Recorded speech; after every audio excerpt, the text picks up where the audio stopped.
Muy buenos días a todos, chicos. Sean bienvenidos en este caso a una clase virtual. Como saben, estamos con estos temas de los bloqueos y demás. Bueno, se hizo realmente imposible poder ir a pasar clases presenciales en la preparatoria, pero bueno, vamos a aprovechar el tiempo al máximo. Yo creo que esta clase virtual es una muy buena opción en este caso porque la parte que vamos a llevar hoy de lo que son lípidos de la membrana, me parece perfecto que sea virtual. Yo estoy teniendo la oportunidad de poder grabar esta clase y se los voy a compartir luego por un enlace de YouTube así para que puedan verlo más veces. Y la verdad, esta parte yo creo que es muy buena para verla una segunda vez, una tercera vez, para realmente darle una comprensión adecuada. ¿Sí? Bien, recuerden que el día de ayer ya estábamos hablando respecto a la membrana. Ya saben que no es un tema complicado, este es uno de los temas más simples que podemos tener. Hay una parte química que sí hay que darle una comprensión adecuada, que justamente la vamos a llevar el día de hoy, pero van a ver que es súper simple. Bien, recordemos que ayer dijimos que la membrana, pues como no importa qué membrana sea, no importa si es la membrana de una bacteria o de una célula eucarionte o la membrana que cubre a los orgánulos dentro del eucarionte, todas las membranas van a ser iguales. Y recuerden que dijimos que toda membrana siempre va a ser una bicapa lipídica y en esta bicapa lipídica están insertadas proteínas, ¿verdad? Bien, entonces seguiremos ese punto. Recuerden que ayer hemos visto la perspectiva histórica, ¿verdad? Hemos hablado de todo lo que era cómo se ha ido descubriendo los diferentes momentos de la membrana. Recuerden que dijimos que la membrana, la única manera de poder ver la membrana es utilizando un microscopio electrónico. Y la primera vez que vimos a la membrana es en 1950. Ya saben, no confundan la creación del electrónico, que fue en 1930, con la primera vez que hemos usado membrana con el electrónico, que sería el 1950. Pero los científicos tampoco esperaron, ¿no?, hasta 1950 para saber que había una membrana. Recuerden que ya habían evidencias indirectas, o sea, que aunque no podíamos ver la membrana, sabíamos ya que estaba ahí. Recuerden que el primero en tener una evidencia indirecta fue Dutrochet en 1827, al ver que había una diferente composición, habían diferentes componentes afuera y adentro de la célula. Dijimos que aquí lo hemos visto con colorcitos, ¿no? Las moléculas que hay afuera de la célula no se meten adentro y también lo opuesto, las moléculas de adentro no se salen afuera. Entonces, Dutrochet, aunque no lo podía ver, ya sabía que existía una barrera, ya sabía que había una membrana. Recuerden que luego vino Overton en 1890, que vio que las moléculas liposolubles sí podían atravesar esa barrera, que aunque no la podían ver, sí se podían atravesar, los liposolubles podían atravesar, los hidrosolubles no podían hacerlo. Y ahí nació, ¿no?, de que esta membrana, esta cubierta seguramente es de naturaleza lipídica, ¿verdad? Porque si los liposolubles están pasando, pues también tiene que ser formada por lípidos, ¿verdad? Una década después aparece Langmuir y ya vio que estos lípidos eran moléculas anfipáticas. Recuerden que el término anfipático hace referencia a que los lípidos que forman la membrana tienen una parte hidrófila, o sea, una parte que sí le gusta hacer contacto con el agua, que corresponde a las cabecitas, pero también al mismo tiempo estas moléculas tienen una parte hidrófoba, una parte que no le gusta el agua, que corresponde justamente a las colas. ¿Sí? Langmuir ya vio que los lípidos de la membrana eran moléculas anfipáticas con parte hidrófila y parte hidrófoba, y la primera vez que le armó una membrana, pues lo puso solamente en una capa, ¿verdad? En monocapa. ¿Sí? Años después, en 1925, aparece Gortel y Grendel. Ellos han extraído todos los lípidos de los eritrocitos. Recuerden que el eritrocito es la célula ideal para estudiar a la membrana plasmática, porque esta célula en su interior no tiene más membranas, no tiene orgánulos, no tiene núcleo.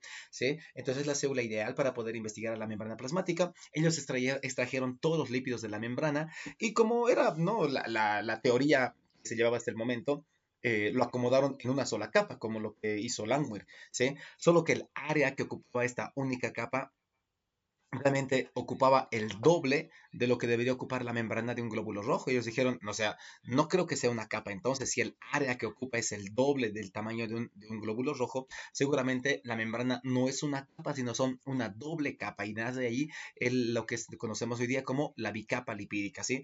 Gortel y Grenner ya acomodaron en bicapa lipídica, ¿sí? Pero todavía en esta bicapa no había proteínas. Recuerden que para que aparezcan proteínas, hemos esperado hasta 1935 cuando aparecieron Dawson y Danieli, que ellos dijeron que obligatoriamente tenía que haber proteínas. Recuerden, por dos razones, ¿no? Ya lo hemos hablado el día de ayer, de que las moléculas hidrosolubles también pueden aparecer dentro de la célula, ¿no? Alguien les está dejando pasarles. Si la membrana fuera puro lípido, los hidrosolubles no deberían pasar, pero había un componente que estaba permitiendo que pasen y aquí nacen las proteínas, ¿no? Hay proteínas que sirven así como canales y que por aquí están pasando las moléculas que son hidrosolubles. Aparte que la tensión superficial era menor de lo esperado, o sea, esta membrana era frágil. Si fuera de puro lípido sería mucho más resistente, tendría una tensión superficial mayor, pero la verdad es que esta membrana tiene una tensión superficial menor de lo que esperaban, ¿sí? Era un poco más frágil, como si fuera una burbuja, tú la tocabas y explotaba. Entonces dijeron, tiene que haber otro componente más, y ahí nacen las proteínas. ¿Sí? La primera vez que acomodaron las proteínas, pues hicieron el llamado modelo de sándwich, donde las proteínas estaban como finas capas, finas láminas, tanto por encima como también por debajo de la bicapa lipídica. No ha sido la primera vez que hemos colocado proteínas y dijeron que estas proteínas estaban en configuración beta. Al decir configuración beta, estamos hablando ya un poco de lo que es el plegamiento de las proteínas. Y ya recordamos que las proteínas son cadenas de aminoácidos, ¿no? Sabemos que una proteína es una molécula grande, pero formada por muchos aminoácidos. Pero las proteínas no sirven así como si fueran guatos, ¿no? Como si fueran así estructuras largas. No funciona así una proteína. Una proteína obligatoriamente tiene que plegarse. Y los dos plegamientos más comunes son la hélice alfa, que es así como un anillado, ¿no? Como un enroscado, como la palabra dice, como una hélice. Pero también tenemos la configuración beta, o también conocido como las hojas beta, que se ve así como si fueran proteínas, pero en forma de flechitas, ¿sí? La primera vez que hicieron el modelo de sándwich, vieron que, bueno, dijeron que estas proteínas que estaban acá estaban en configuración beta, ¿sí? Y de alguna manera formaban poros o canales para que puedan pasar las sustancias hidrófilas, ¿no? O hidrosolubles. Perfecto. Pero años después aparece ya Robertson, él ya observó por primera vez la membrana, ¿sí? Utilizando el microscopio electrónico. Miren que ya estábamos en 1935, ahora ya hemos llegado a 1950. Cuando Robertson observaba una membrana, y no importa qué membrana sea, porque todas las membranas de todas las células se ve igual, siempre veía una estructura trilaminar, ¿sí? Como tres láminas. Veía una lámina oscura, una lámina más clarita al centro, que es la imagen que tienen acá, y luego veía otra vez una lámina oscura, ¿sí? Una estructura trilaminar, una banda clara central seguida por dos láminas densas de menor grosor, ¿sí? Y Robertson al ver esto dijo, bueno, perfecto, entonces Dobson y Danieli tienen razón. Miren, Robertson al ver esta estructura trilaminar dijo, perfecto, seguramente la primera banda oscurita que vemos acá, esa banda oscura debe ser una capa de proteínas, la banda clarita del medio debe ser la bicapa lipídica y la otra banda oscurita que está más abajo, pues debe ser la otra capa de proteínas. Robertson le dio la razón a lo que es el modelo de sándwich de Dobson y Danieli, ¿sí? Pero la verdad estaba equivocado. Realmente, ¿qué es la línea, la primera línea oscura? ¿Qué es la segunda línea clara y la tercera línea oscura? Miren, así se interpreta. Realmente, o sea, eso ya lo han conocido después, ¿no? Realmente la primera línea oscura son todas las cabecitas de los lípidos. La parte clara del medio corresponde a las colas hidrófobas y la otra línea oscurita corresponde a las otras cabecitas hidrófilas, ¿sí? De los lípidos. Entonces, esto es lo que realmente forma la estructura trilaminar, ¿sí? No es el modelo de sándwich mostrándose en la estructura trilaminar. Pero bueno, por el momento pues, no sabían todavía esos detalles. Robertson vio que esta misma estructura trilaminar se repetía en todas las membranas y en todos los tipos de células, incluyendo las endomembranas, las membranas que están dentro de la eucariota, formando lo que son los orgánulos. O sea, no importa qué membrana veas, siempre se va a ver esta estructura trilaminar y a esta estructura le llamó unidad de membrana. ¿Sí? ¿Por qué? Porque une, como la palabra dice, une a todas las membranas. Es la misma estructura trilaminar que vemos todo el tiempo. ¿Sí? Hasta que años después aparece Singer y Nicholson. Ellos dijeron que no estaba bien ese modelo de sándwich, ¿sí? Por dos factores importantes. Primer factor, miren, en el modelo de sándwich debería haber, miren, tenemos acá dos capas de lípidos, también tienes dos capas de proteínas, una arriba y una abajo, ¿sí? O sea que en porcentaje, si hablamos de componentes de la membrana, 50% debería ser lípidos y 50% deberían ser proteínas, si el modelo de sándwich fuera realista, ¿sí? Pero no es así. Ellos vieron, Singer y Nicholson vieron que había una alta variabilidad en el cociente proteína-lípido, o sea, cuando ellos veían la cantidad de proteínas y de lípidos que había en las membranas, no era 50-50%. Esto lo han visto, por ejemplo, en las vainas de mielina, Miren, en las vainas de melina, el 70% de la membrana son lípidos y solamente el 18% son proteínas. ¿Qué es hacer un cociente? Simplemente dividir. Dividimos 18 entre 79 y sacamos su cociente. Y sale un valor de 0,23. ¿Sí? No es 50-50, no va con el modelo de sándwich. Lo vieron igual en la membrana mitocondrial interna, vieron que proteínas es un montón, 78%, y lípidos solamente es poquito, un 22%. ¿Sí? Si dividimos otra vez proteínas entre lípidos, 78 entre 22, sale un cociente de 3,54. Entonces Singer y Nicholson vieron que el modelo de sándwich no estaba bien, estaba mal, ¿sí? No es un modelo adecuado. Entonces ellos crearon un nuevo modelo de la membrana llamado el mosaico fluido, ¿sí? Este es el modelo que actualmente utilizamos y que actualmente aceptamos, donde tenemos la bicapa lipídica y las proteínas no están en dos láminas arriba y abajo, sino las proteínas están insertadas en la membrana. Esto ha sido también gracias a Unwin y a Henderson, que ellos descubrieron que muchas proteínas globulares y muchas de esas proteínas que parecen como bolitas, así como globitos en la membrana, no están solamente en forma de configuración beta, como lo que decían Dobson y Danieli, ¿no? Sino que también encontraron proteínas que estaban pegadas en forma de hélice alfa, así como si fuera un enrollado, ¿verdad? Entonces dijeron, no solamente hay láminas beta, también tenemos hélices alfa, y eso iba totalmente en contra con el modelo de sándwich de Dobson y Danieli. Así nace el nuevo modelo de la membrana, que sería el mosaico fluido. Sí, este es el modelo que actualmente utilizamos de la membrana para hacer toda la investigación, y ya tomamos en cuenta que hay proteínas en forma de hélice alfa insertadas también en la bicapa lipídica. Esto ya lo hemos visto el día de ayer. Hemos hecho simplemente un repaso rápido para que esto también esté presente en nuestro video que se los voy a subir a YouTube. Y bueno, seguiremos, ahora sí partiremos. A ver, ¿qué es lo que hacemos para estudiar a la membrana? Esto ya lo vimos en el capítulo 2 cuando hemos hablado de microscopía electrónica. Recuerden que había una técnica especial, ¿verdad? Técnica especializada en microscopía electrónica llamada la criofractura. Y recuerden que esto es simple, ¿no? La palabra dice todo. ¿Qué quiere decir el término crío? Crío quiere decir frío. O sea, lo primero que hay que hacer con la membrana es congelarla. Recuerden que lo congelamos rápidamente con nitrógeno líquido que está a menos 160 grados centígrados, ¿no? Y una vez congelada la membrana, la fracturamos, ¿no? Utilizamos una cuchilla afilada y golpeamos justamente a la membrana y se separan sus dos capas, ¿sí? Separamos las dos capas. Le pondremos nombre. Una vez que separamos las dos capas, ahora hacemos un sombreado metálico, ¿verdad? Recuerden que el sombreado metálico es colocar un tinte, un metal pesado, ¿verdad? Pero en determinado ángulo. Bueno, ustedes ya saben que hemos llevado esto en el capítulo 2. Simplemente hacemos un sombreado metálico y aparece pues este patrón que ven acá así como de sombras, ¿no? Tengo estas bolitas y tienen su sombra por detrás, ¿verdad? Perfecto. Dice, esto luego lo observamos al microscopio electrónico y tenemos a las dos caras de la membrana, las dos hemimembranas, ¿sí? Bien, le pondremos nombre. ¿Cómo llamamos a la cara, a esta capa que está en contacto con el exterior? A la capa que está en contacto con el exterior de la célula le llamamos cara E, ¿sí? Le llamamos cara externa, cara exoplasmática o simplemente cara E. Es la que hace contacto con el medio extracelular.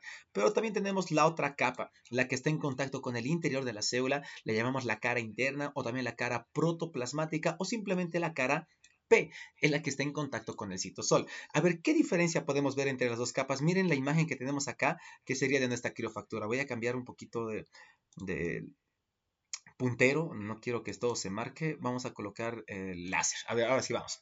Miren, esta sería la cara E. Esta es la que está en contacto con el exterior y esta es la cara P, la que está en contacto con el interior. ¿Qué observamos en ambas capas? Miren, en ambas capas encontramos proteínas globulares, que son justamente estas proteínas así como bolitas, ¿no? Como globitos, ¿verdad? Que están insertadas en la bicapa. Vean que en ambas capas encontramos proteínas. Solamente que en la cara E, miren que encontramos poquitas proteínas, pero en la cara P, miren la gran cantidad de proteínas que encontramos. Pero primer detalle, en ambas capas encontramos proteínas globulares. Y los científicos las midieron. ¿Cuánto mide cada proteína? Miden de 4 a 16 nanómetros. Si quieren, utilicen el 4 de referencia, 4 por 4 16, ¿no? Y ahí tienen los tamaños en nanómetros para las proteínas. Recuerden que estos valores numerales pues también son importantes de aprender porque también te pueden cambiar. Esa es una pregunta examen. Seguiremos.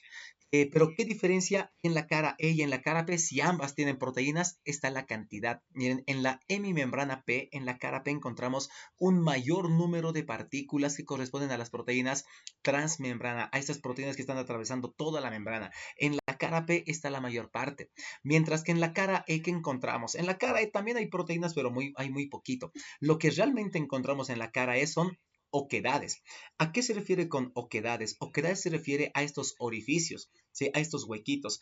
Prácticamente si tú volverías a juntar las dos capas, ¿no? Si juntarías otra vez la cara E con la cara P, debería encajar perfecto como si fuera un rompecabezas, ¿sí? En la cara E, estas oquedades, estos orificios, estos huecos tendrían que encajar perfectamente sobre las proteínas que están sobresaliendo de la cara interna, ¿sí? Sería como cerrar otra vez esto y encajaría perfecto esta saliente con esta oquedad. ¿Sí? Por lo tanto, no se olviden, una vez que hacemos criofractura, tenemos las dos caras, la cara E o cara externa y la cara P, que es la cara que hace contacto con el citosol. En ambas capas encontramos proteínas globulares de 4 y 6 nanómetros, pero hay una mayor cantidad de proteínas en la cara P. Si quieres apoyarte, ¿no? Que hay en la cara P, hay mayor cantidad de proteínas, ¿no? P, proteínas, mientras que en la cara E también hay proteínas, pero principalmente encontramos oquedades, orificios, que si tú juntaras otra vez las dos caras, encajarían perfecto como si fuera un rompecabezas. ¿Sí? Seguimos. Miren, ¿por qué le llamamos mosaico fluido a este modelo que hicieron Singer y Nicholson? Le llamamos mosaico fluido porque nunca piensen que los lípidos están quietos, por favor. Si realmente esta membrana se mueve, recuerden que la membrana tiene que ser fluida para que las células puedan hacer fagocitosis, puedan atrapar, ¿no? Tiene que extenderse la membrana para poder atrapar a otro ser vivo. Esto lo hacen los macrófagos para defendernos de invasores. Las células musculares tienen que contraerse, células en nuestro cuerpo tienen que moverse, células tienen que deformarse. Así que nunca piensen que la membrana es algo duro. La membrana es una estructura, la palabra correcta es fluida, ¿sí? Y al decir fluida, también nos referimos a que aquí todas las moléculas están en movimiento. Los lípidos pueden desplazarse libremente, ¿sí? Libremente en la bicapa. Esto lo vamos a ver justamente el día jueves, ¿sí? Miren, los lípidos se mueven, pueden hacer movimientos como la flexión, pueden hacer rotación, o sea, prácticamente cada lípido es un trompito. También hacen difusión lateral, que un lípido puede moverse entre sus vecinos. Miren, llega desde acá, hasta te marca su caminito y puede llegar a este lado. Y también pueden hacer la difusión transversal o también conocido como flip-flop, que un lípido esté en la capa de arriba pero pase a la capa de abajo, o también lo opuesto, de abajo se pase arriba. A esto le llamamos fluidez, ¿sí? Que todos los lípidos están en constante movimiento. Y si los lípidos se mueven, pues también lo hacen las proteínas. Las proteínas que están insertadas en la bicapa también se mueven, ¿sí? Claro que su movilidad no será tanta porque son mucho más grandes, pero también se mueven, ¿sí? O sea, la membrana es fluida. ¿Sí? Bien, hablemos un poquito de las proteínas. Dijimos, hay diferentes tipos de proteínas. Una de las más comunes son las proteínas transmembrana. La palabra dice todo.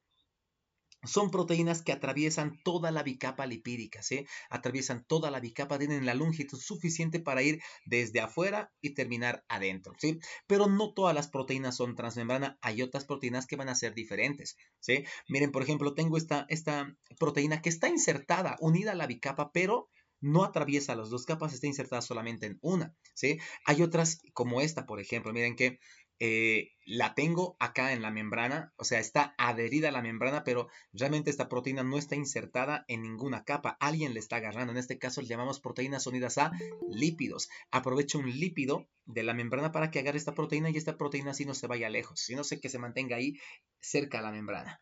¿Sí? Y también tenemos esta última. Miren, igual, esta proteína está totalmente por fuera de la membrana, pero le está agarrando ¿quién? Otra proteína. Estoy aprovechando otra proteína de la membrana para agarrar a esta proteína que está por fuera, pero para que no se vaya lejos, ¿sí? ¿Cuál es el problema de esta unión entre proteína y proteína? El problema es que esta unión es mucho más débil. La unión que se genera entre proteína y proteína son uniones débiles. Por ejemplo, el libro nos dice ejemplos de uniones débiles para que proteína con proteína estén juntas. Tenemos la interacción electrostática o también los llamados puentes de hidrógeno, ¿sí? Pero la unión sigue siendo débil. ¿Okay? Bien, a ver, vámonos a hablar un poco de funciones. A ver, ¿cuál es la función de los lípidos? ¿Cuál es la función de nuestra capa lipídica? La función de los lípidos principalmente es formar una barrera, ¿sí? Los lípidos están formando una barrera, pero las proteínas tienen una función totalmente distinta. ¿Sí? En realidad, los lípidos solo es barrera. Bueno, tienen más funciones algunos lípidos, vamos a ir viéndolo mientras vayamos avanzando, pero la función básica de los lípidos es ser barrera, mientras que las proteínas cumplen muchas funciones, ¿sí? Miren, dijimos, ya estábamos hablando de esto un poco ayer, ¿verdad? Dijimos las proteínas, muchas proteínas trabajan como transportadores y canales para poder meter nutrientes y poder sacar desechos. Otras proteínas sirven como anclas para que una célula en tu cuerpo esté anclada a un órgano específico y una célula no esté paseando por todas partes. otras proteínas sirven como receptores para poder recibir señales, recibir mensajes de otras células y luego contarlo al interior de la célula, y otras proteínas sirven como enzimas para hacer catálisis, para convertir sustratos en productos y así realizar reacciones químicas. ¿Sí? Si se dan cuenta, ¿quién tiene más funciones? Siempre las proteínas tienen muchas funciones, casi todas las funciones de la membrana dependen de las proteínas. Las proteínas tienen muchas funciones, son enzimas, transportadores, moléculas de adhesión como las anclas, receptores para recibir señales de afuera. O sea, realmente la función de las proteínas es enorme. ¿Sí? Los lípidos pues tienen función de ser barrera. ¿Sí? Vámonos a lo último que nos queda para conocer en general la membrana. Dijimos, la membrana es una bicapa lipídica y en esta bicapa lipídica están insertadas proteínas. Pero, ¿qué más tiene la membrana? Aparte, la membrana también tiene una cubierta de azúcares que le vamos a llamar la fracción glucídica, ¿sí? Por si acaso, al decir glucídica, no me refiero a que estos azúcares son glucosa, ¿sí? Fracción glucídica son pequeñas cadenas de azúcares, ¿sí? A toda cadena corta de azúcares le llamamos oligosacáridos. El término oligo hace referencia a una cadena corta y sacáridos hace referencia a azúcares, ¿sí? Pero quiero que observen bien esta imagen. Miren, los azúcares son estas bolitas que ven acá de color azul, ¿sí?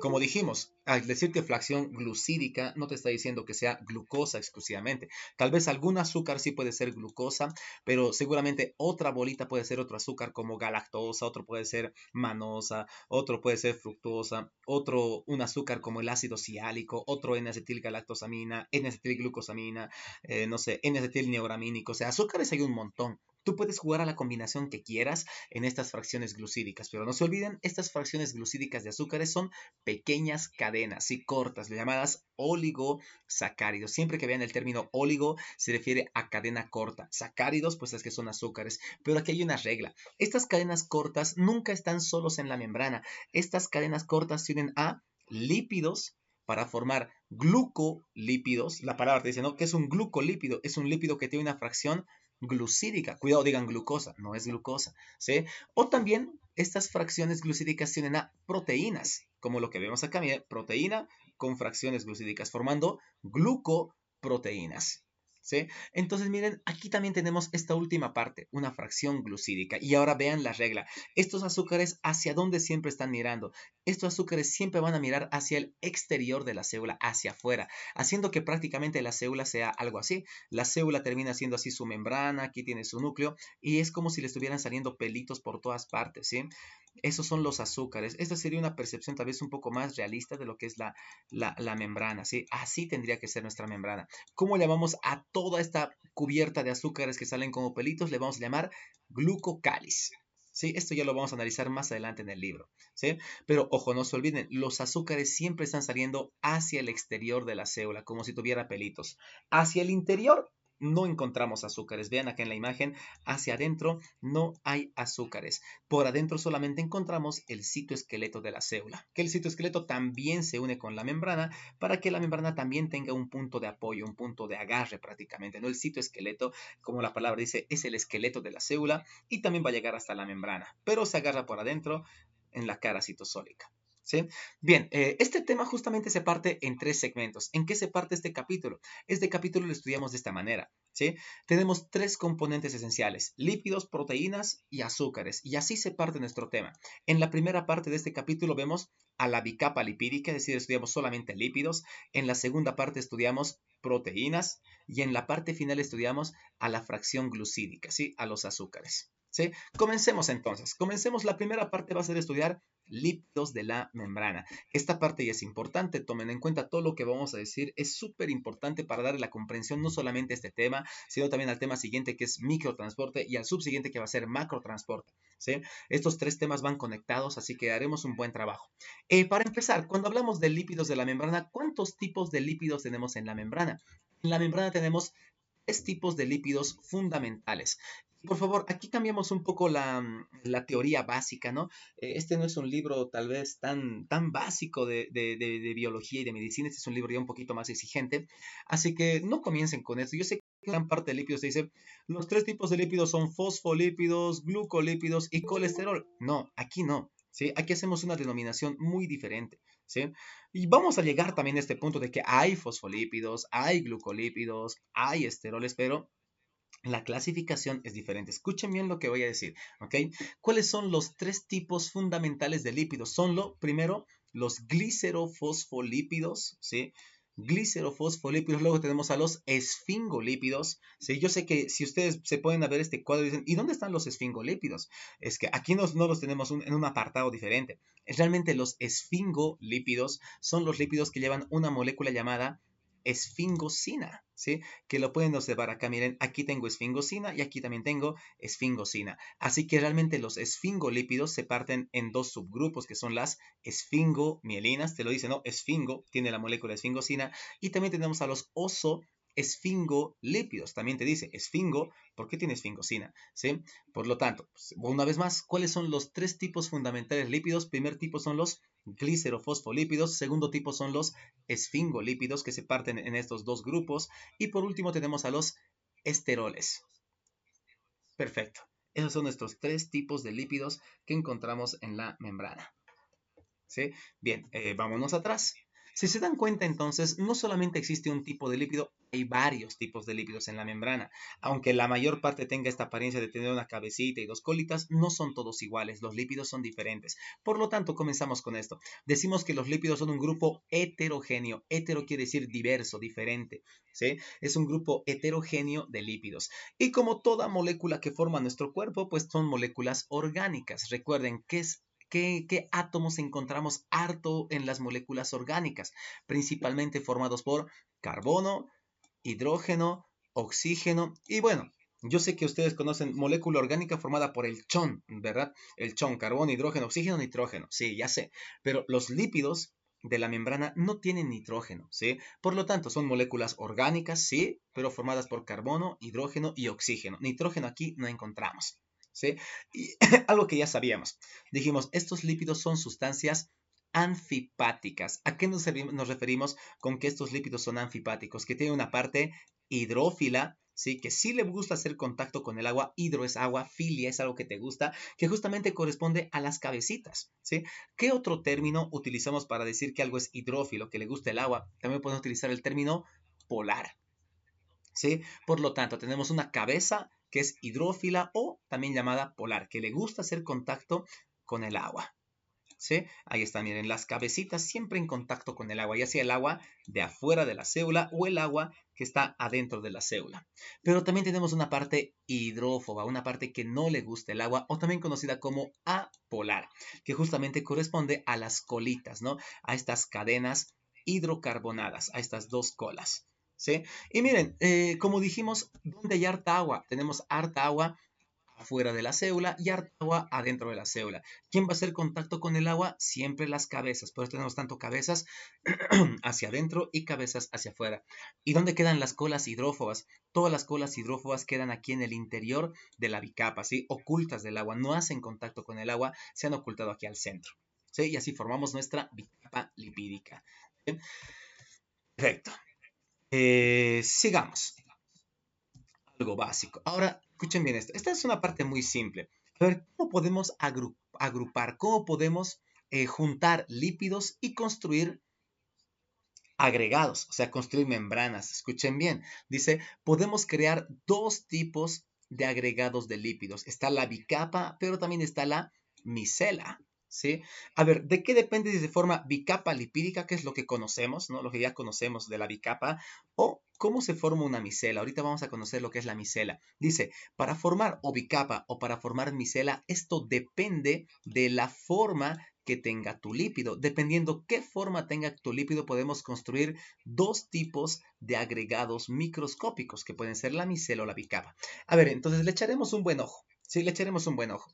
A ver, miren, justamente acá te muestra dos tipos de lípidos, ¿verdad? Comencemos con este. A ver, ¿qué diferencia hay en la forma de estos lípidos? Miren, este lípido para empezar solamente tiene una colita. Este lípido tiene dos colas. Miren, vámonos abajo otra vez. Este lípido que tiene solamente una cola, ¿qué forma tiene?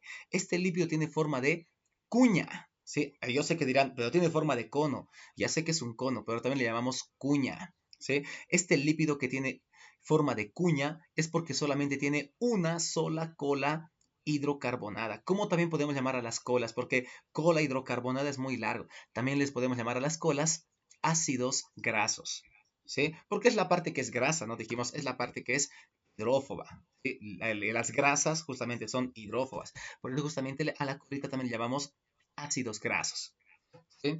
Bien. Entonces, miren, ¿qué pasa si yo utilizo estos lípidos con esta forma de cuña que tienen una sola cola? Miren, ¿qué es lo que sucede? Miren, sigo teniendo la cabeza hidrófila, pero solamente tengo una cola hidrófoba. Ya sabemos que la cola no quiere hacer contacto con el agua. Entonces, ¿cómo se va a agrupar aquí los lípidos? Miren, se agrupan en una sola capa y forman una esferita. ¿Sí? A esta esferita le vamos a llamar micela. Justamente así nace nuestra micela. Dice, ¿qué son las micelas? Las micelas son agrupaciones esféricas, así como bolitas, formados por lípidos anfipáticos. Sigue siendo anfipático el lípido, tiene una cabeza hidrófila, pero solamente tiene una cola hidrófoba. ¿Sí? Dice, ¿qué hacen las colas hidrófobas? Todas las colas hidrófobas, para no hacer contacto con el agua, se van a colocar de forma radial. ¿Qué quiere decir radial? Pues clásico, como el radio, ¿no? O sea, saben de un círculo, ¿no? ¿Qué es radio? Desde el punto central hacia la periferia, sí. Y miren que justamente así se colocan las colitas, en forma radial, todas mirando hacia el centro para no hacer contacto con el agua que está afuera, ¿sí? Y así se forma esta esferita, esta bolita llamada micela, ¿sí? Bien, pasemos al segundo tipo. Miren, aquí tengo otra forma de lípido. En este caso el lípido ya no tiene forma de cuña. Miren, ¿qué forma tiene este lípido? Este lípido tiene una forma cilíndrica. ¿Sí? Miren, ahora tengo un lípido con forma cilíndrica. ¿Por qué tiene forma cilíndrica? Porque no tiene solamente una cola. Este lípido tiene dos colas hidrófobas. ¿Sí? Este tiene dos colas hidrófobas. ¿Sí? Por lo tanto, cuando se agrupe con otros lípidos, aquí ya no se forma solamente esta esferita llamada micela, ¿no? Aquí ya no hay micela. Cuando utilizamos estos lípidos cilíndricos, ahora se forma lo que conocemos como bicapa lipídica. Ahora los lípidos se van a colocar en dos capas. ¿Sí? Bien, dice entonces, si utilizamos lípidos con forma cilíndrica, cilíndricos porque tienen ahora dos colas hidrófobas, se van a agrupar y van a formar dos monocapas.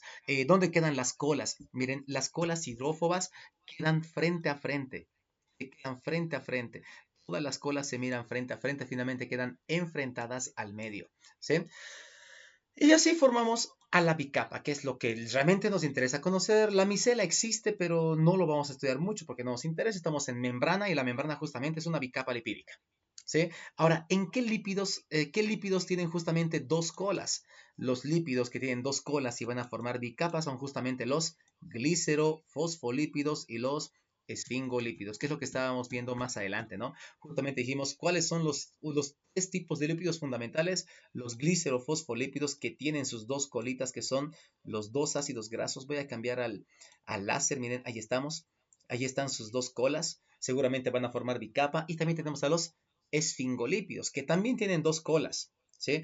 Una cola es un ácido graso y la otra cola es parte de la esfingosina. Aquí lo mismo, una cola es un ácido graso y la otra cola es parte de la esfingosina. Pero al tener dos colas, tanto los glicerofosfolípidos como los esfingolípidos van a formar bicapas lipídicas y es lo que va a formar finalmente nuestra membrana. ¿Sí? Vámonos atrás y conozcamos un poquito más de lo que es la bicapa lipídica. Como dijimos, lo que nos interesa conocer en este texto no es la micela, ¿sí? Es también una agrupación de lípidos, pero no nos interesa del todo, nos interesa la bicapa. Miren, una vez que estudiamos a la bicapa, vemos que la bicapa tiene dos propiedades fundamentales, tomando en cuenta siempre esto. Las colas no quieren hacer contacto con el agua. Siempre hay que minimizar esa repulsión que tienen por el agua, ¿sí? Las colas no quieren hacer contacto con el agua y eso genera dos propiedades fundamentales: el autosellado y el autoensamblaje. Comencemos con el autosellado. A ver, el autosellado es la cualidad que tiene la membrana para poder repararse de manera espontánea. O sea, si tú dañas a la membrana, no quiere decir que la membrana se va a quedar así, rota. La membrana se repara por sí sola. ¿Sí? Vean cómo es un autosellado. Aquí tenemos un videíto justamente para poder observar esa función del autosellado y ver cómo la membrana se repara de manera automática. Vean, aquí tenemos a la célula, ahí está la membrana. Para empezar, dijimos que la membrana es una estructura fluida, ¿verdad? Miren, ahí está los lípidos moviéndose como si fueran las olas del mar. La membrana es fluida. Ahora vamos a pinchar con una aguja. Miren, ahí estamos con una aguja. Yo sé que esperarían una punta más fina, pero estamos a nivel microscópico, ¿sí? Y miren cómo los lípidos, ni bien los desordenamos, ese mismo rato se ordenan otra vez, siempre evitando que las colas hagan contacto con el agua. Ni bien una cola hace contacto con el agua, ese ratito se mete otra vez en la membrana para evitar ese contacto. A esta cual le llamamos autosellado. Véanlo una vez más.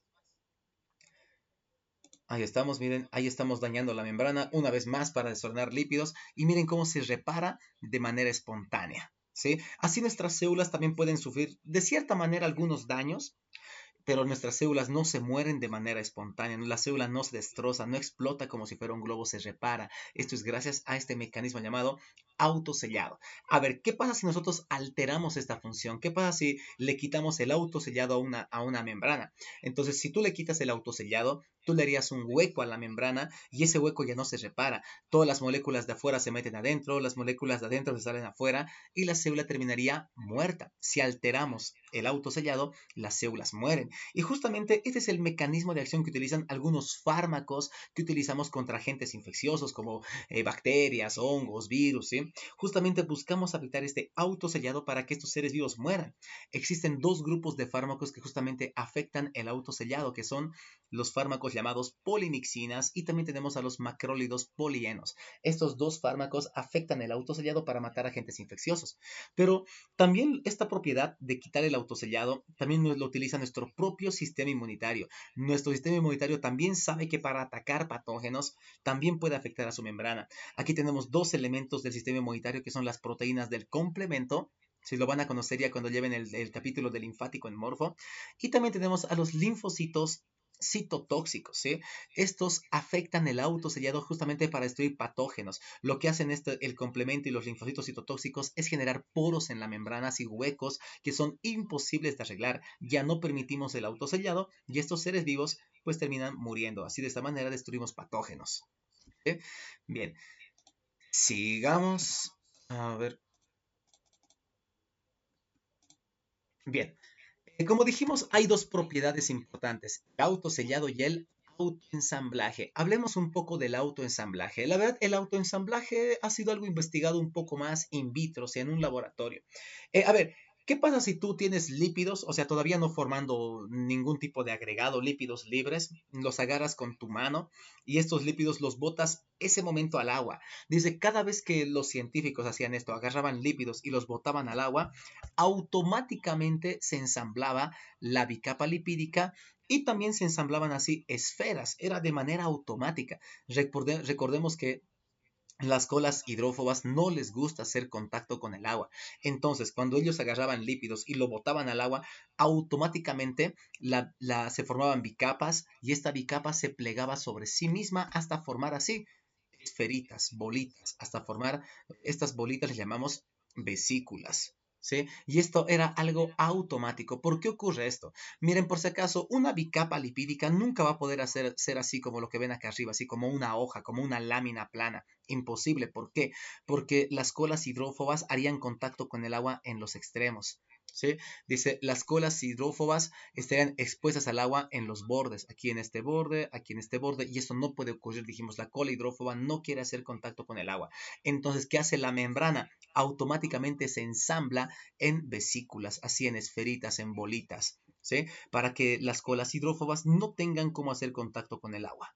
¿Sí? Y así se quedan protegidas al medio de la bicapa. Y como dijimos, esto lo hacemos mucho in vitro. ¿Sí?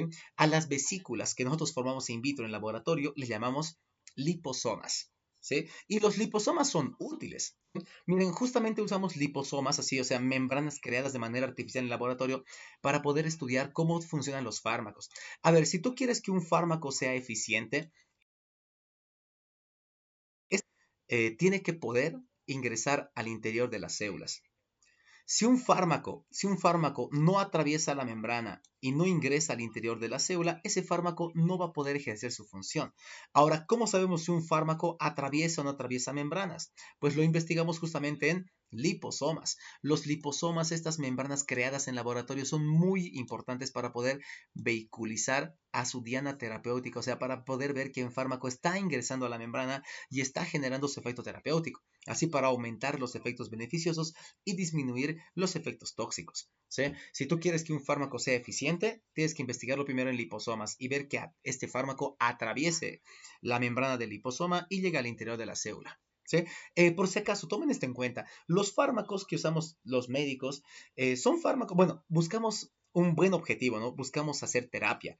Pero por si acaso, no piensen que los fármacos son del todo buenos. Los fármacos también tienen efectos secundarios, efectos colaterales y también efectos tóxicos. Por eso siempre que un médico receta un fármaco, siempre te dice cada cuánto tienes que tomarlo, no sé, cada cuántas horas, qué dosis, cuántos días, porque siempre estamos pensando en esto, en buscar el efecto terapéutico y disminuir el efecto tóxico que tiene, pero porque todo fármaco tiene también efectos secundarios negativos que no queremos, ¿sí? Por lo tanto, ¿qué hace nuestro cuerpo? Nuestro cuerpo, así como metemos fármacos al cuerpo, nuestro cuerpo también siempre busca eliminarlo, ¿sí? Nuestro cuerpo siempre para protegerse busca eliminar también los fármacos, ¿sí? ¿Qué es lo que buscamos los médicos? Que este fármaco no se elimine tan rápido, que esté más tiempo en el cuerpo. Para buscar ese efecto terapéutico, buscamos llegar siempre a mayores concentraciones y que ese fármaco prolongue su vida media, que esté más tiempo en el cuerpo, ¿sí? Para lograr el efecto terapéutico que queremos. Tampoco queremos que el paciente tome el fármaco, pase media hora y ya lo haya eliminado, ¿no? No va a haber el efecto que estamos esperando, ¿sí? Así que buscamos un equilibrio, que esté en el cuerpo un buen tiempo, pero tampoco sea para siempre, ¿sí? Pero eso lo investigamos justamente en los liposomas. A ver, ¿qué es lo malo de los tratamientos sistémicos? Tratamiento sistémico le llamamos a un fármaco, pero que va a ir a todas partes del cuerpo. Es, por ejemplo, lo que ocurre cuando tomamos fármacos por vía oral, o sea, cuando tragamos pastillas, tabletas, comprimidos, ¿no?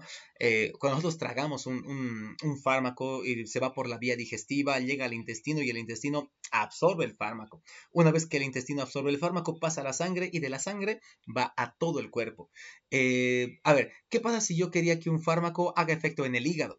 Pues si el paciente se tomó la tableta, no solamente va a ir al hígado, va a ir a todas partes del cuerpo. Es lo malo de los tratamientos sistémicos, que tienen una escasa especificidad tisular. No están yendo solamente a un tejido, a un órgano, están yendo a muchos al mismo tiempo. Por lo tanto, no solo está actuando en el tejido diana, en el objetivo que tenemos, se lo está haciendo también en muchos otros órganos. Y en otros órganos, si quieres, en el hígado será bueno ese fármaco, pero capaz en el riñón esté generando un efecto adverso, ¿sí? Por eso justamente es importante investigar los fármacos en liposomas, ¿sí?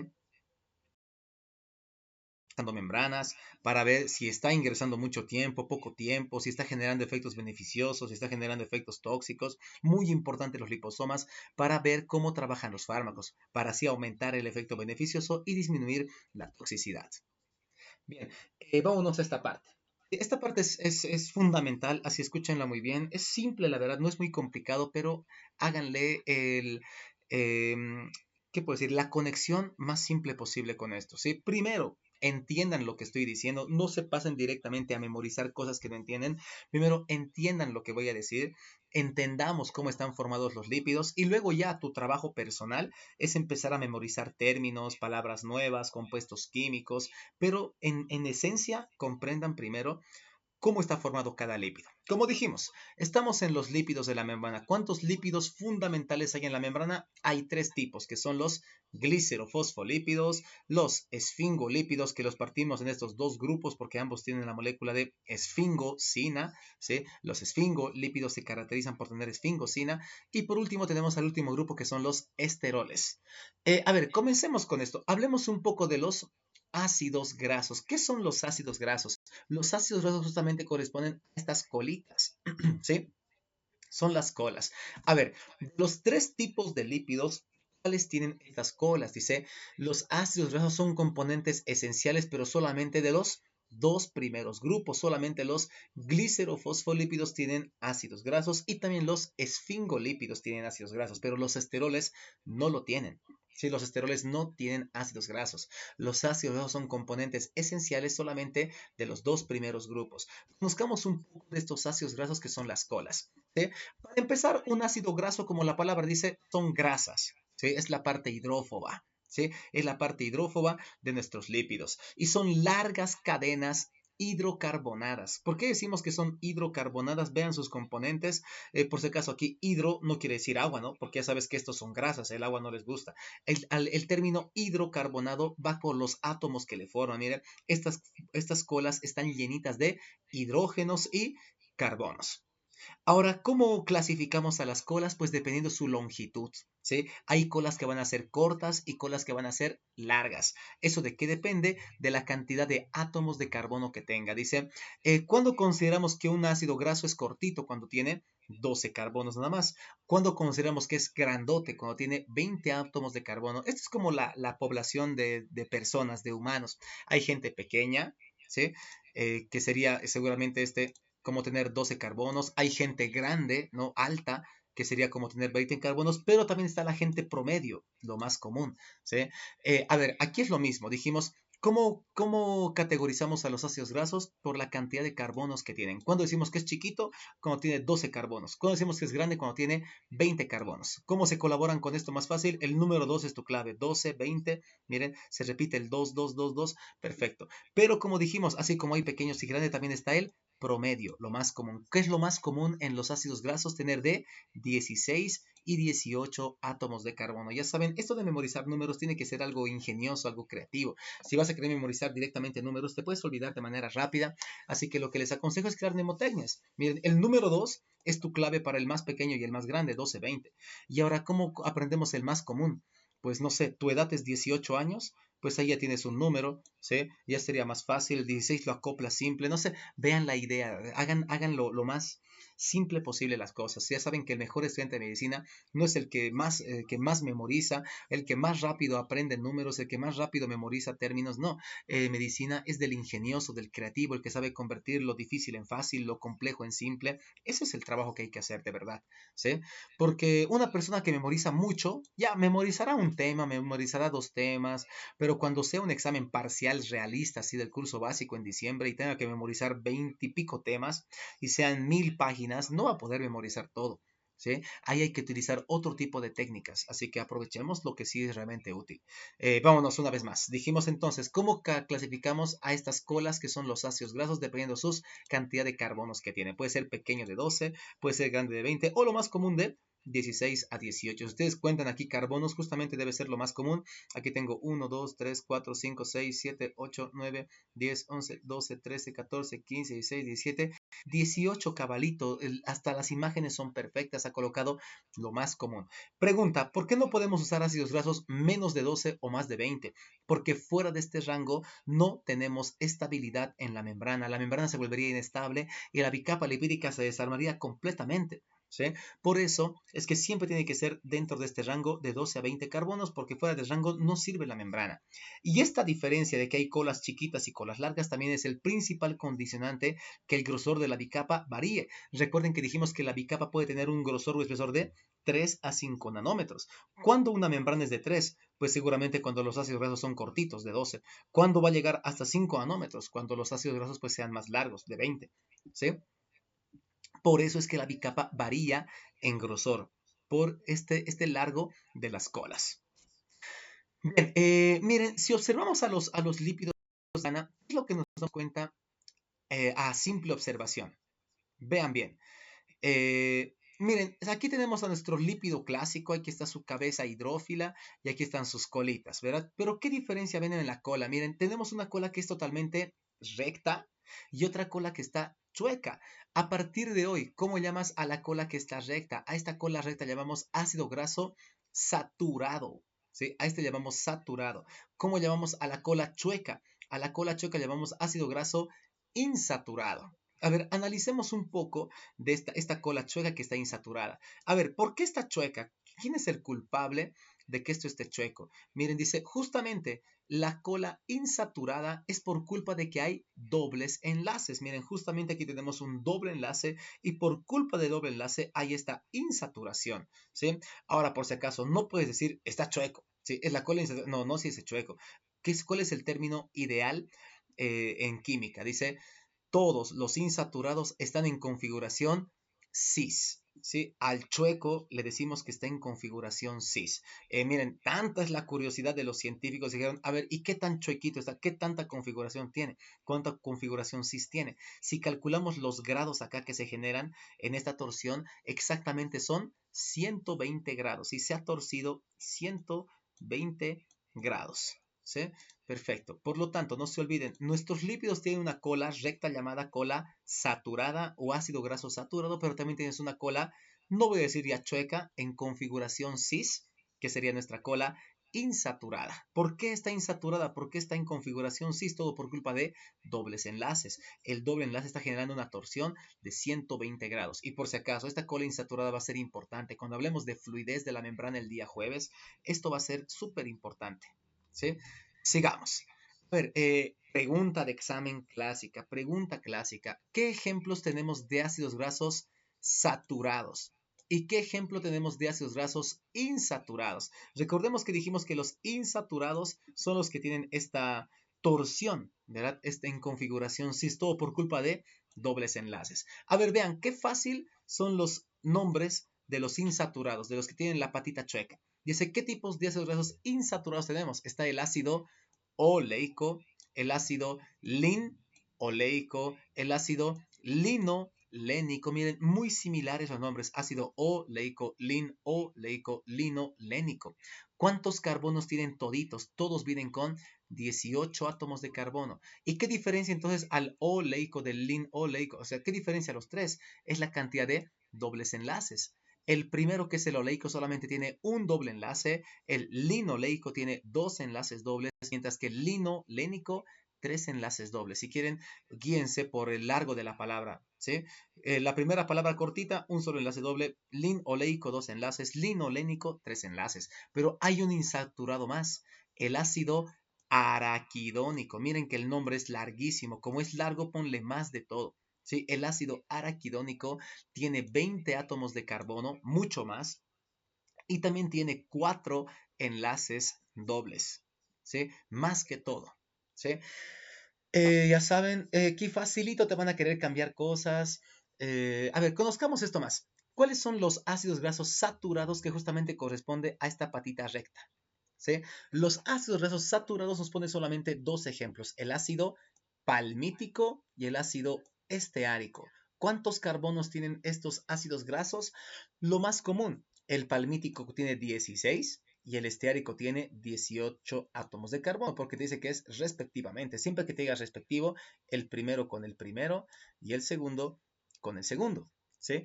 Por lo tanto, aquí facilito es cambiar. Te van a colocar, son ácidos grasos saturados, ácido palmítico y ácido araquidónico. Listo, ya te están cambiando una palabra. Esa premisa ya es falsa. O te van a colocar, son ácidos grasos insaturados, ácido oleico, linoleico, linolénico, entre paréntesis, 20 átomos de carbono. No, no.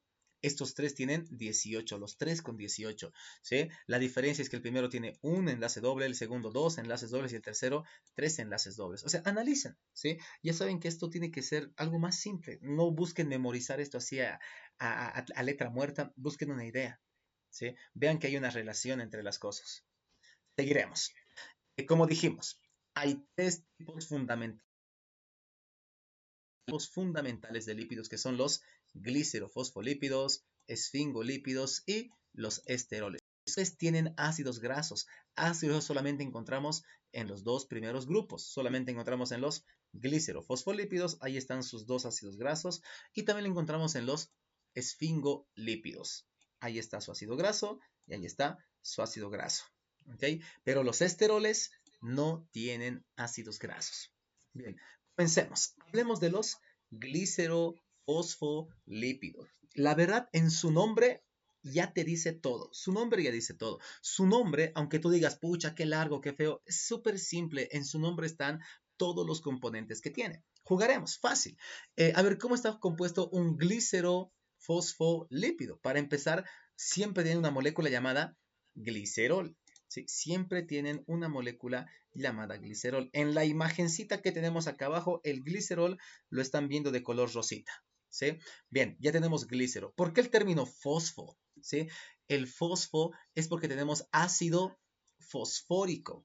que aquí lo vemos de un color celestito. Ese es el ácido fosfórico. Justamente el ácido fosfórico corresponde con nuestra cabecita hidrófila, ¿sí? El ácido fosfórico es la cabeza, ¿ok?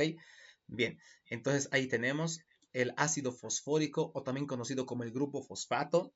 Tenemos al glicerol, aquí lo vemos de color naranjita. ¿Y qué más nos falta? Nos falta la parte que es lípido. ¿Cuáles van a ser nuestros lípidos? Pues justamente son los ácidos grasos. Como siempre dijimos, un ácido graso recto, que sería el saturado, y un ácido graso, bueno, torcido, que sería el ácido graso insaturado. Que justamente los ácidos grasos, las dos colitas, corresponden a la parte hidrófoba. Por lo tanto, el nombre ya te dice todo. ¿Qué es un glicerofosfolípido? Como la palabra dice, es un lípido de la membrana formado por glicerol. Perfecto, tengo al glicerol. Tengo fosfo, que sería el ácido fosfórico, que justamente corresponde con la cabeza, ¿sí? Justamente corresponde con la cabeza hidrófila. Y también tengo la parte lipídica, los lípidos que van a ser los ácidos grasos. Ahí están los dos ácidos grasos finalmente formando a nuestro lípido.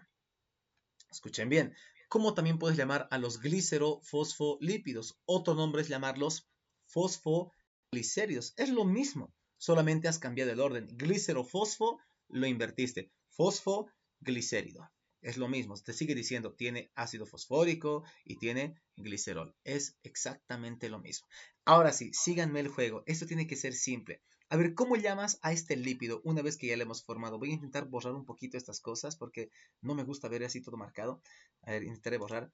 A ver, cómo llamamos a este lípido ahora? ¿Cómo llamamos a este glicerofosfolípido? Tiene su cabeza fosfato, su ácido fosfórico, tiene su glicerol y tiene sus ácidos grasos. A este lípido básico le vamos a llamar el ácido fosfatídico. Si tú juntas estas moléculas, el compuesto resultante le llamas ácido fosfatídico. No confundan, no es ácido fosfórico, ¿sí? Ácido fosfórico solamente es la cabecita. Ácido fosfatídico ya es todos estos elementos juntos, ¿sí? Y el ácido fosfatídico es importante, escuchen bien. A partir del ácido fosfatídico vamos a crear el resto de los glicerofosfolípidos que van a ser importantes para nosotros. Una vez más, escuchen bien, ácido fosfatídico es un precursor. Este ácido fosfatídico que acabamos de crear es un precursor y a partir de este precursor vamos a crear los restantes glicerofosfolípidos. A ver, volvamos un poquito acá, analicemos alguna molécula que es importante. Miren, hay que analizar muy bien a nuestra molécula de glicerol. Analicemos un poquito al glicerol. Miren, una característica del glicerol es que el glicerol va a tener tres grupos hidroxilo. Miren, aquí tengo un grupo hidroxilo, por si acaso hidroxilo es OH, ¿verdad? Es algo químico básico. Miren, aquí tengo un grupo hidroxilo, dos hidroxilos, tres hidroxilos. ¿Sí? Si quieren, en esta imagen enumerado, ¿sí? Miren, aquí tengo el 1, aquí está el primer hidroxilo, aquí está el segundo y aquí está el tercero. Pregunta, ¿para qué sirven estos tres hidroxilos? Porque estos tres hidroxilos van a agarrar tanto a la cabeza fosfato como también a las dos colas. Por eso justamente tenemos tres grupos hidroxilos. Dos grupos hidroxilos para agarrar a las colas, a los ácidos grasos, y un tercer hidroxilo para agarrar a la cabeza, que sería el ácido fosfórico. A ver, ¿cómo está descrito? A ver, ¿para qué te sirve el primer y el segundo grupo hidroxilo? Miren, ahí están numeritos. Este es el primero, este es el segundo. ¿Para qué sirven el primer y el segundo hidroxilo? Estos van a estar esterificados. Esterificado quiere decir unidos si quieres, para no hacerlo muy difícil. Bueno, hace referencia a un enlace éster. Pero no quiero meterme a ese mundo de la química que les va a confundir las cosas. Lo haremos fácil. ¿Qué es esterificado? Unido. Bien, una vez más, ¿para qué sirve el primer y el segundo hidroxilo del glicerol? Porque van a estar esterificados, van a estar unidos a los ácidos grasos. Ahí está, miren, el primer hidroxilo con un ácido graso, segundo hidroxilo con el segundo ácido graso. ¿Y para qué sirve el tercer grupo hidroxilo? Miren, el tercero está acá arriba. El tercer grupo hidroxilo está esterificado o unido a nuestro ácido fosfórico, ¿sí? A nuestra cabecita, ¿sí? Por eso es importante la molécula de glicerol. No se olviden, esto te lo van a querer cambiar, te van a colocar el segundo y el tercer hidroxilo están unidos a los ácidos grasos. No, es el primero y el segundo. El primer y el segundo hidroxilo se juntan con los ácidos grasos y el tercer hidroxilo se junta con el ácido fosfórico. Y así se forma, como dijimos, el ácido fosfatídico. Sí, dijimos, el ácido fosfatídico es muy importante. Una vez que hemos unido todas las partes, tenemos al ácido fosfatídico y va a ser un precursor. A partir de este precursor vamos a crear a los restantes glicerofosfolípidos. A ver, a partir de ahora, escuchen bien esta parte, a partir de ahora, ¿cómo abreviamos ácido fosfatídico? ¿Sí? ¿Cómo le abreviamos el nombre a esta molécula resultante? También le podemos llamar fosfatidil, ¿sí? También le llamamos fosfatidil.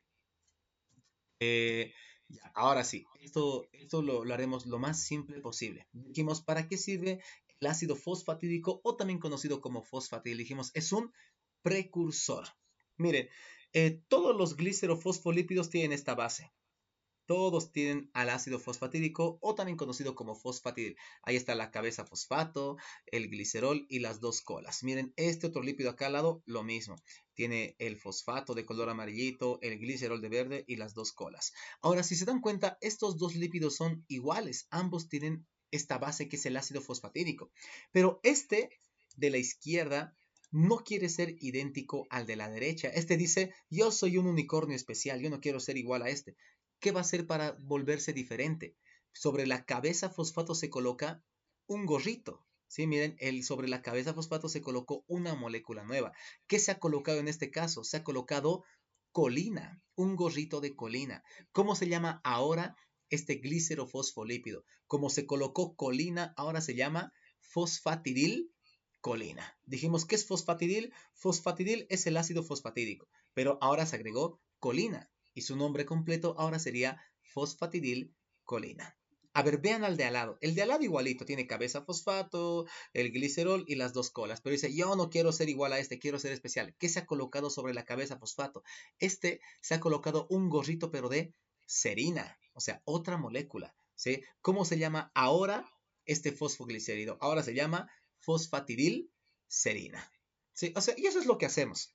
Como dijimos, el ácido fosfatídico o también llamado fosfatil es un precursor y dependiendo qué gorrito se coloque cada ácido fosfatídico, creamos a los restantes glicerofosfolípidos. ¿Sí?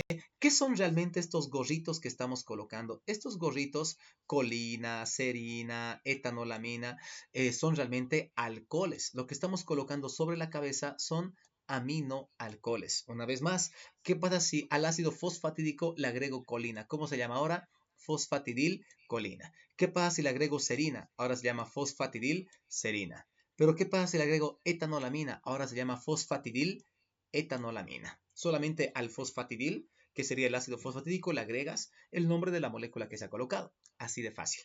¿Sí? Voy a borrar esto porque aquí hay una pregunta clásica de examen.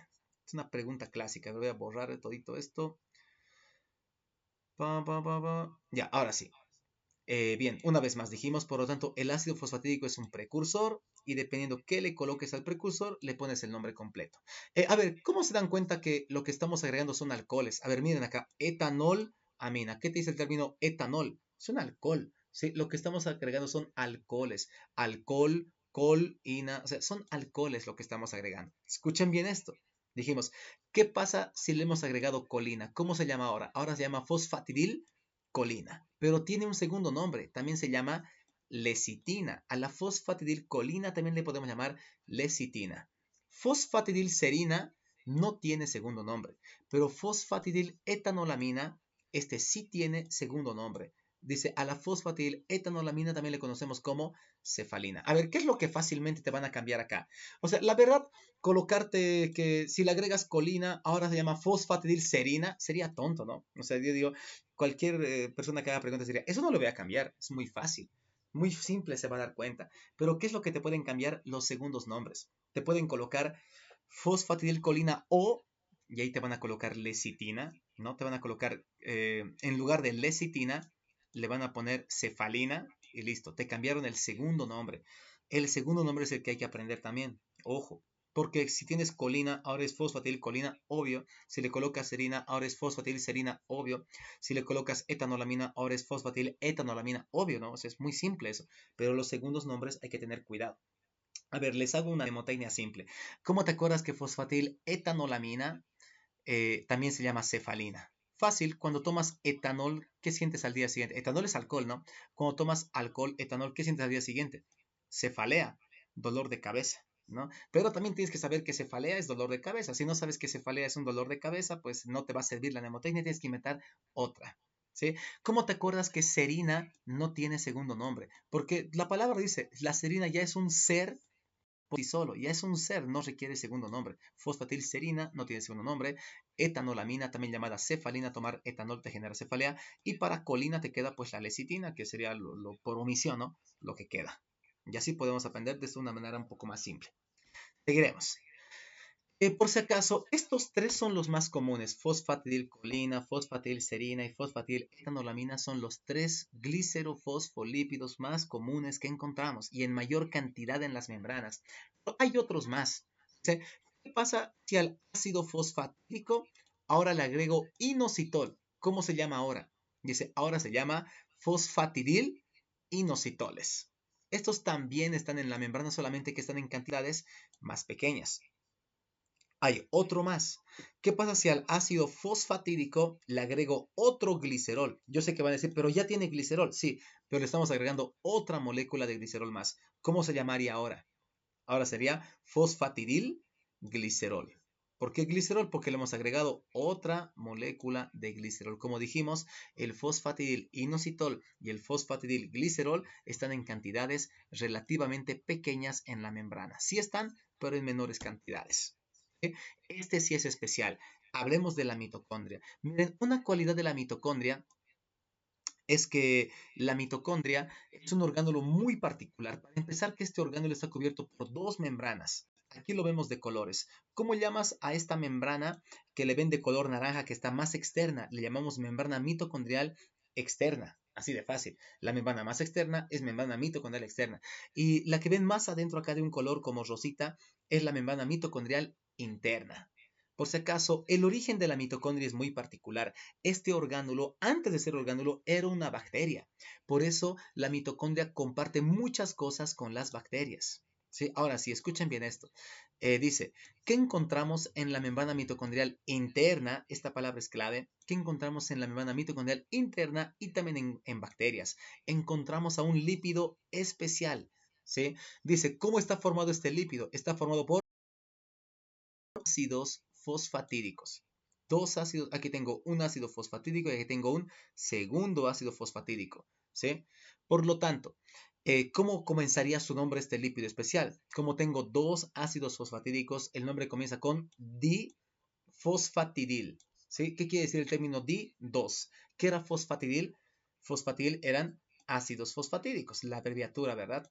Ahora, ¿cómo conectas a los dos ácidos fosfatídicos? Lo conectamos con una molécula de glicerol que está sirviendo como puente. Miren, aquí tengo al glicerol. Por un lado agarra un ácido fosfatídico, por el otro lado agarra al otro ácido fosfatídico y formamos este lípido especial llamado el difosfatidil glicerol. Vean que el nombre te dice todo. ¿Por qué difosfatil? Porque tengo dos ácidos fosfatídicos. ¿Por qué glicerol? Porque tengo la molécula de glicerol conectando todo como si fuera un puente. ¿Sí? Esto, ¿dónde encontramos este lípido? Solamente en la membrana mitocondrial interna y en las bacterias. Y también tiene segundo nombre. Su segundo nombre es cardiolipina. ¿Sí? Cardiolipina. Ya saben, siempre segundo nombre se aprende. ¿Sí? Porque es el que más fácil te puede cambiar. Por lo tanto, hay un lípido especial en la membrana mitocondrial interna y en bacterias llamado el difosfatidilglicerol. La palabra te dice todo. ¿Por qué difosfatidil? Porque tiene dos ácidos fosfatídicos unidos con una molécula de glicerol que sirve como puente y este lípido también le llamamos cardiolipina. Bien, hemos terminado el primer grupito, ¿sí? Hemos terminado con los glicerofosfolípidos, ahora nos tocaría los esfingolípidos. Aunque no, me olvido, un detalle más.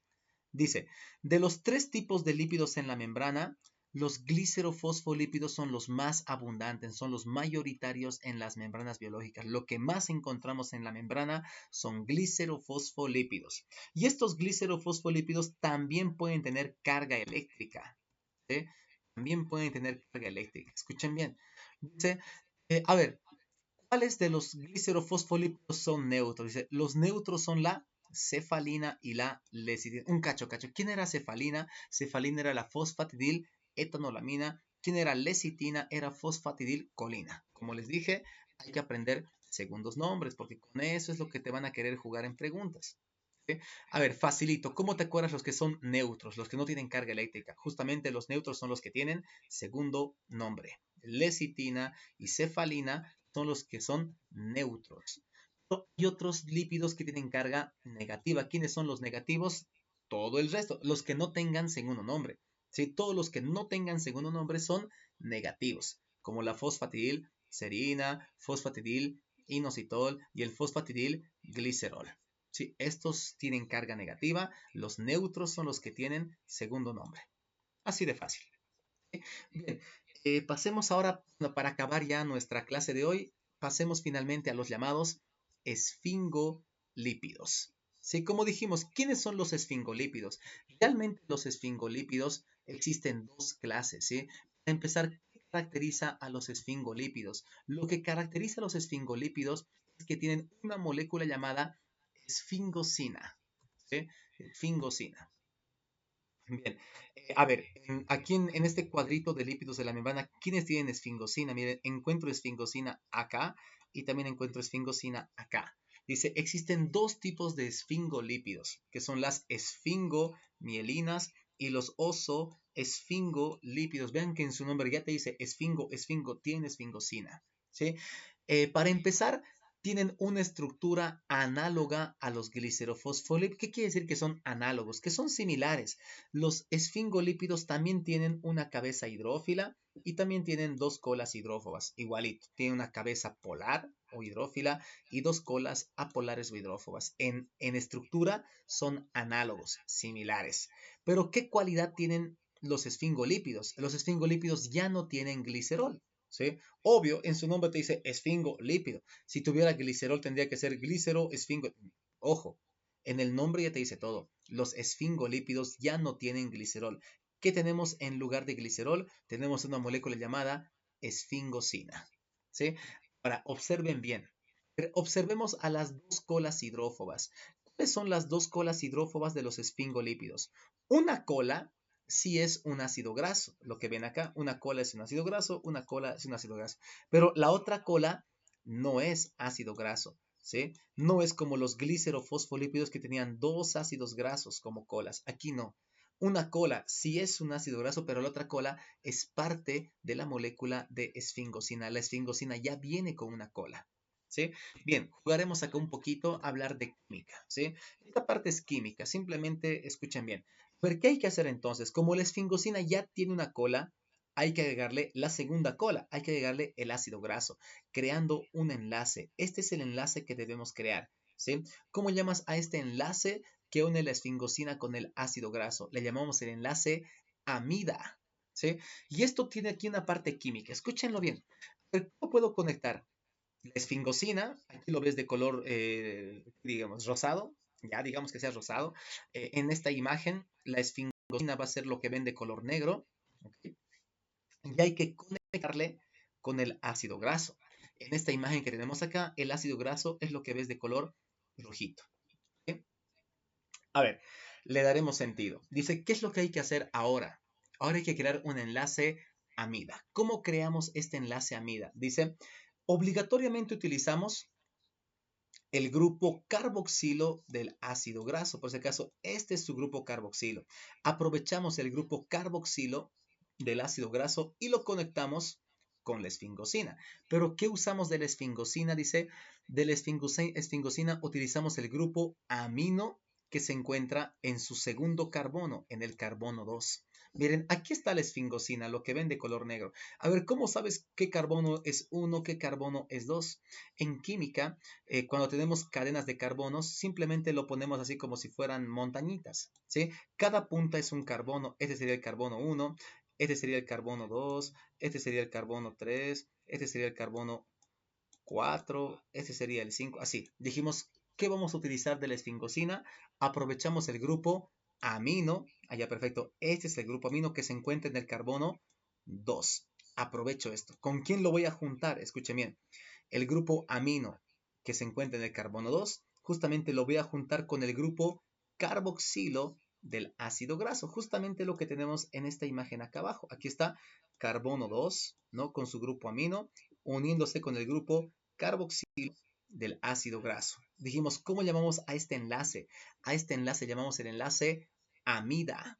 ¿Y cómo llamas a la molécula resultante? A la molécula resultante le llamamos ceramida. ¿Sí? A la molécula resultante le vamos a llamar ceramida. ¿Por qué es tan importante hablar de la ceramida? Porque la ceramida ahora es un precursor. A partir de la ceramida creamos a los esfingolípidos. Vámonos atrás. A ver, aquí entonces encontraremos esos detalles. Voy a borrar un poquito esto que he marcado antes. A ver, un cachito borrador. Listo. Primero encontremos a nuestras moléculas, ¿no? Dijimos, lo que quiero hacer es juntar la esfingosina con el ácido graso. Dijimos, ¿qué usamos de la esfingosina? Aprovecha el grupo amino que está en el carbono 2. ¿Con quién lo juntamos? Con el grupo carboxilo del ácido graso. Y así creamos este enlace llamado el enlace amida. ¿Y cómo llamas a esta molécula resultante? Una vez que ya ajustaste esfingosina con ácido graso, a esto le llamamos ceramida. Y dijimos, la ceramida es un precursor. Miren, aquí tenemos lo mismo. También hay ceramida. También tengo esfingosina unida a ácido graso. A partir de la ceramida, ahora creamos a nuestros dos tipos de esfingolípidos. Vamos adelante, como dijimos, hay dos clases de esfingolípidos. ¿Okay? Bien, ¿cuáles son nuestros dos tipos de esfingolípidos? Sí o sí hay que partir de la ceramida y formamos dos clases que son las esfingomielinas y también tenemos a los osoesfingolípidos. A ver, haremos la diferencia. Dijimos, siempre partimos de la ceramida. Ya, perfecto. Voy a tomar a la ceramida. Quiero formar una esfingomielina. ¿Qué tengo que agregarle a la ceramida para que se convierta en esfingomielina? Escuchen bien. Característico de las esfingomielinas que le has agregado un aminoalcohol fosforilado. Un cacho, ¿quiénes eran los aminoalcoholes que hemos visto hace rato? Los aminoalcoholes es agregar colina, serina, etanol, esto. Pero no le estás agregando colina, serina, simplemente así, sí, sueltos. Le estás agregando junto con fosfato. Están fosforilados. Vean en la imagen de acá abajito. Miren, por ejemplo, siempre partimos de la ceramida. Tengo esfingosina con ácido graso. ¿Qué le he agregado? En este caso le he agregado fosfocolina. ¿Sí? O sea, es la colina, pero con su fosfato. Está fosforilado. Y así hemos creado a una esfingomielina. Pero no solamente agregamos fosfocolina, también podrías agregar fosfoetanolamina. También podría ser el grupo fosfato más, en lugar de colina, etanolamina. Y así es como formamos a las esfingomielinas. A ver, entiendan eso entonces. Miren, ¿qué caracteriza a las esfingomielinas? Las esfingomielinas también tienen el ácido fosfórico, tienen fósforo, al igual que los glicerofosfolípidos. Ellos también tienen el grupo fosfato, ¿sí? A ver, ¿cómo llamamos a los lípidos que tienen fosfato? A los lípidos que tienen fosfatos les vamos a llamar también fosfolípidos. A ver, ¿quiénes serían los fosfolípidos entonces? ¿Quiénes son los lípidos con fosfatos? Tenemos a los glicerofosfolípidos, perfecto, lo hemos visto hace rato, pero ahora también metemos a las esfingomielinas. Las esfingomielinas, como también tienen fosfato, también pertenecen al grupo de los llamados fosfolípidos. ¿Sí? Por lo tanto, ¿qué es un fosfolípido? La palabra lo dice, lípidos que tienen fósforo, ácido fosfórico. Lo vas a encontrar tanto en los glicerofosfolípidos como también en las esfingomielinas. Bien, chicos, le daremos fin a esto, ¿sí? Hablemos finalmente de los osoesfingolípidos, nos lo dejamos acá y mañana ya llevamos lo que son los esteroles. ¿Sí? Hablemos de los osoesfingolípidos. Como dijimos, siempre partimos del glicerol. ¿Sí? Uy, no, me olvido algo. Me olvido algo importante. A ver, ¿dónde encontramos a las esfingomielinas? La palabra lo dice. Las esfingomielinas están formando membranas llamadas las vainas de mielina. Recordemos, lo estábamos viendo ya el día de ayer. ¿Qué son las vainas de mielina? Las vainas de mielina son membranas que están enrolladas y rodeando a los axones, ¿sí? La función de las vainas de mielina es funcionar como aislantes eléctricos. Recordemos que por los axones de las neuronas literalmente está pasando una corriente eléctrica, ¿sí? Y para poder aislar esto, pues utilizamos a las vainas de mielina, como dijimos el otro día. Pero hacer aislante eléctrico ¿Cómo es la relación proteína y lípidos en la vaina de mielina? Dijimos, para ser un aislante eléctrico tiene que tener harto lípido, pero tiene que tener poca proteína. ¿Qué pasa si dividimos proteínas 18% entre lípidos? ¿Cuánto sería el cociente? Lo hemos hablado igual el día de hoy, sería un cociente de 0,23. ¿Sí? Por lo tanto, dice, las esfingomielinas son lípidos que los encontramos hartísimo en las vainas de mielina, membranas que están aislando los axones de algunas neuronas. ¿Sí? ¿Cómo es una vaina de mielina? Es una aposición sucesiva de membranas, o sea, es la membrana, pero enrollándose como si fuera un papel higiénico, así, rodeando los axones de las neuronas. Pero vean aquí la neurona que tenemos a la izquierda. Vean que tienes vaina de mielina, así que lo ven acá de color blanquito, pero luego un pedacito que no tiene. Luego aquí tienes vaina de mielina y aquí un pedacito que no tiene, vaina, aquí no. ¿Cómo llamas a los lugares donde no hay vaina de mielina? A estos lugares sin vainas de mielina les conocemos como los nódulos de Rambier. ¿Sí? Y es importante que no haya mielina en estos lugares, porque así podemos generar una conducción eléctrica saltatoria. O sea, ¿qué es lo que hace el impulso eléctrico en estas neuronas? Pues el impulso eléctrico salta desde aquí hasta un nodo de Rambier, luego al siguiente nódulo, luego al siguiente nódulo, y esto hace que el impulso eléctrico viaje más rápido. ¿Sí? Viaje mucho más rápido. Dice, gracias a las vainas de mielina podemos generar de los impulsos nerviosos. ¿Sí? El impulso eléctrico va saltando, va brincando y eso hace que este impulso sea mucho más rápido. ¿Sí? Claro, comparado a la mielina. ¿Sí? Por lo tanto, gracias a las vainas de mielina podemos generar conducciones saltatorias y que el impulso eléctrico viaje mucho más rápido comparado con las neuronas que no tienen mielina. ¿Sí? Bien. Aquí nos habla justamente de una enfermedad. Hablemos de una enfermedad llamada la esclerosis múltiple. ¿Qué pasa en esta enfermedad? Bueno, seguimos con las vainas de mielina. ¿Sí? Dice, esta es una enfermedad autoinmunitaria. ¿Qué quiere decir este término? Que el mismo sistema inmunitario está atacando a nuestro propio cuerpo. O sea, lo normal es que el sistema inmunitario ataque invasores, ataque seres raros, microorganismos, bacterias, hongos, virus, ¿sí? Pero hay enfermedades autoinmunitarias donde el mismo sistema inmunitario ataca a nuestro propio cuerpo o a nuestros propios componentes. Justamente eso pasa en la esclerosis múltiple. En la esclerosis múltiple, el mismo sistema inmunitario está destruyendo a las vainas de mielina, generando una desmielinización del sistema nervioso central. A ver, ¿qué pasa si perdemos a nuestra vaina de mielina? Si no tenemos mielina, ya no podemos generar esa conducción saltatoria. El impulso eléctrico ya no puede saltar, saltar, saltar. Si perdemos las vainas de mielina, el impulso eléctrico viajaría mucho más lento. Se interrumpiría los impulsos nerviosos. ¿Sí? A ver, ¿en qué lugar los impulsos eléctricos tienen que llegar rápido?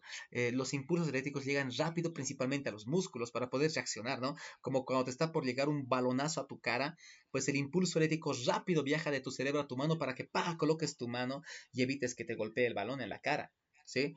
Por lo tanto, el lugar más importante donde los impulsos eléctricos tienen que llegar rápido es a los músculos. Pero ¿qué pasa en la gente que tiene esclerosis múltiple? Pues ya como el mismo sistema inmunitario destruye las vainas de mielina, pues nuestros músculos van a ser débiles. Los músculos ya no responden rápido ni con fuerza, hay falta de coordinación y también hay problemas en el habla y en la visión, porque el habla es con músculos, para poder hablar usamos muchos músculos de la boca y de la lengua, y para la visión, para mover a nuestro globo ocular, también utilizamos muchos músculos.